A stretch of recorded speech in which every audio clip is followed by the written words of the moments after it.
Go ahead. Okay.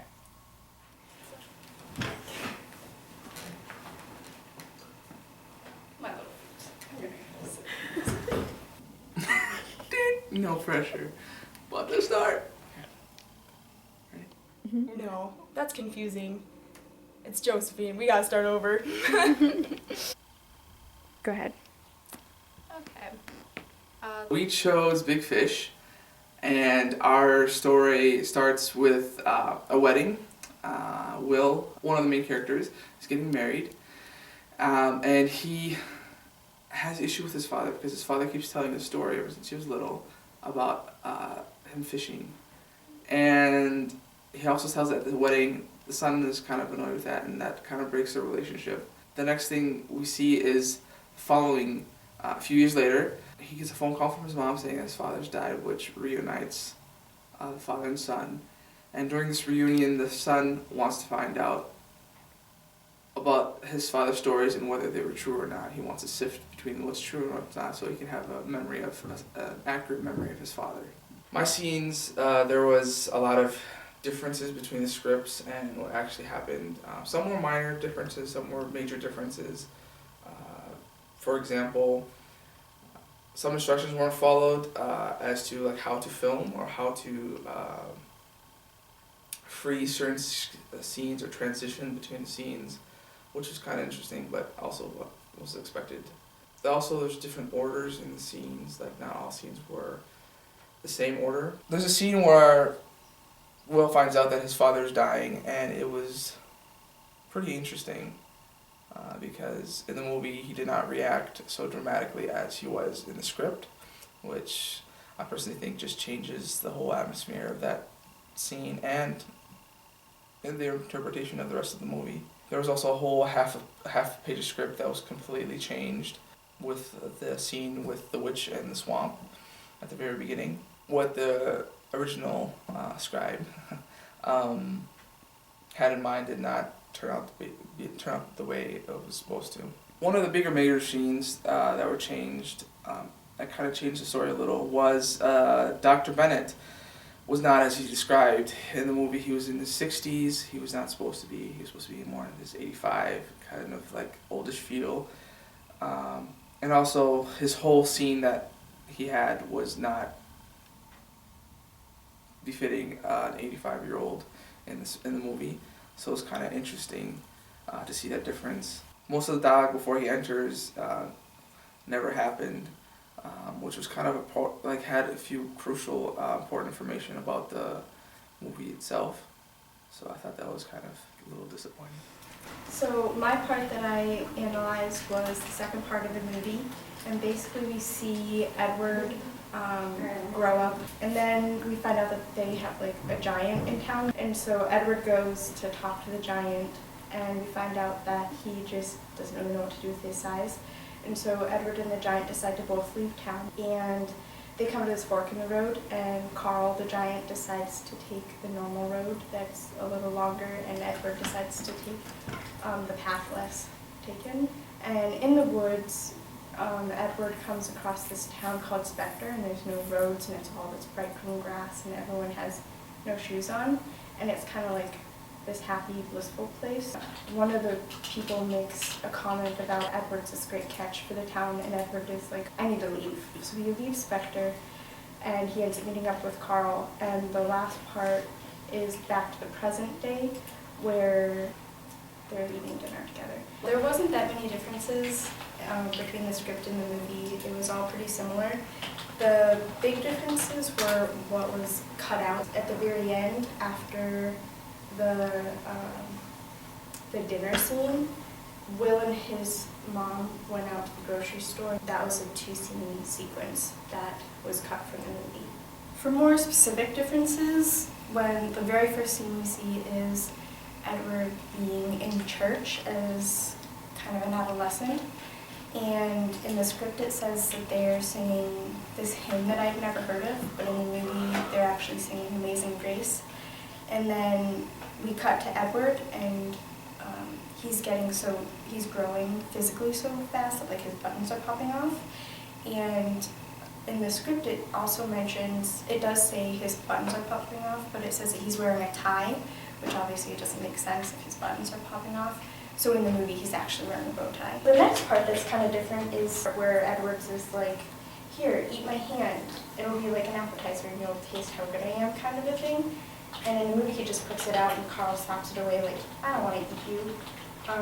In the script, Edward actually puts his hand in Carl's mouth and then Carl spits it out. The last difference that I'm going to mention is this awkward rocking chair scene that was added in. In the script, it kind of just says they're sitting down and eating pie, and then they kind of go along with the dialogue and what happens.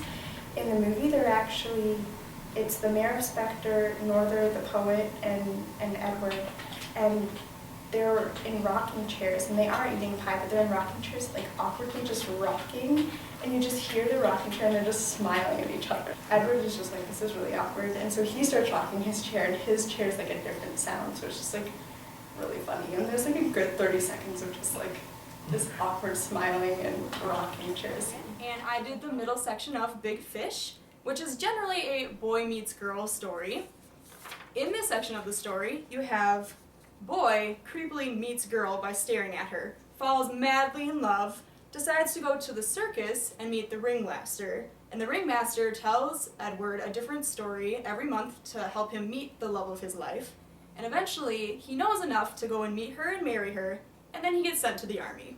The first issue that appears between the script and the movie is that Edward is invincible.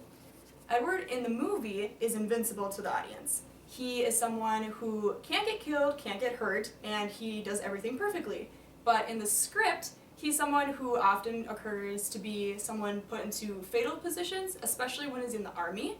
He is seen as someone who could very easily have his parachute not pop open, or have someone come and try and attack him. So in the film, he seems like someone who can do everything perfectly. In the script, he's someone who's more human. The second difference between the script and the movie is what I call the voice of God. In the movie, Edward is always a voiceover. So in the past, we always just hear his voice, whereas in the script, we often read and see the dialogue that goes on between characters. So what I call the voice of God is truly Edward just describing his past. The third difference between the movie and the script is what I call the got milk portion. In this portion, present-day Edward tells his daughter-in-law Josephine about how when he was little he prophesied that his father was going to die, and his father walked around on eggshells waiting for it to happen, until eventually it's revealed that it was in fact the milkman that dropped dead on the porch one day, showing that actually Edward's father was the milkman. So in the script, instead of just brushing over it and going on with the movie, they include a ton of crude humor jokes that all revolve around being a milkman and deliveries. In this case, the movie director cut out the portion to make the family-centered movie a little more family-friendly, which I believe is a good choice by the director. The fourth and last major difference between the movie and the script was what I called odd jobs at the circus. When Edward is looking to find Sandra, his future wife, he does different jobs for the ringmaster in order to find her. So in the script, you see him being shot out of a cannon, and you also see him wrangling pigs. But in the movie, you watch him bathe a one-ton man in a bathtub. Let's watch that one more time. Oh yeah. Oh, yeah. Give it to me. There you go. That's nice. The large part of my section is Edward and his son Will, discussing how Will feels as though his father hasn't been real, or that he hasn't seen the real side of his father, and it kind of moves into Will discovering things of Edward's past that actually happened, such as this random hand, and it kind of moves into the story of how Edward went around selling this hand and comes across Norther Winslow from Spectre, who has turned to a life of crime by robbing banks.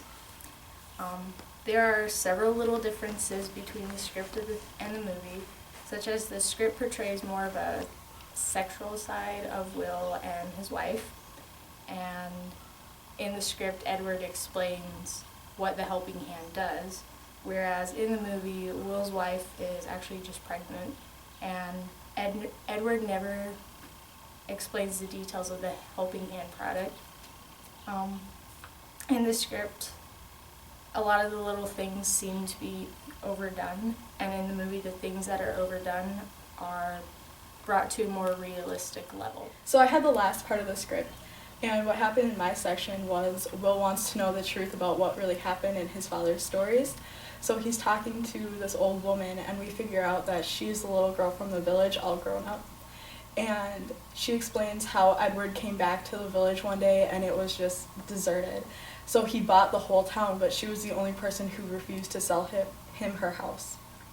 And so he helped fix it up because it was in a swamp and it was just horrible. So after that, finally she says that she loves him, and he says that he's married and sorry for making it awkward, and she finally gives him the deed to her house.